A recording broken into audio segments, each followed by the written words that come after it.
ஏன்னா, ரொம்ப காலத்துக்கு முன்னாடி வந்து சீமான்னு ஒரு நடிகை இருந்தாங்க. ம். இதே மாரி ஒருத்தர் வந்து தொடர்ந்து அவங்கள பத்தி எழுதிட்டே இருந்தாரு.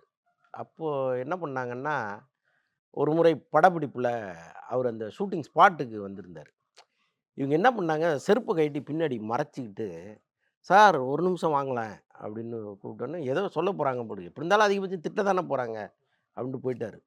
செருப்ப வச்சு மட்டார், மட்டார், மட்டார், மட்டார்ன்னு அடிச்சாங்க. அடிச்சு, "இனிமே இப்படி எழுதுவியா?" அப்படின்னு.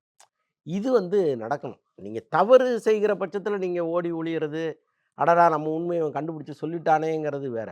ஆனால் எந்த தவறுமே செய்யாமல் ஒரு பழிய சுமக்கிறது இருக்குல்ல, அது ரொம்ப கொடுமையானது. அதுதான் திரிஷாவுக்கு இந்த விஷயத்துல நடந்திருக்குமோன்னு எனக்கு தோணுச்சு. ஏன்னா ரொம்ப லாஜிக்கலா நம்ம பார்த்தோம்னா கூட, அ அவ்வளோ பெரிய இடம். கிட்டத்தட்ட ஒரு 250, 300 பேரு கூவத்தூர் ரிசார்ட்குள்ள இருக்காங்க. ஒருத்தருமே எப்பேர்ப்பட்டவர்கள்ங்கிறது நமக்கு தெரியும்.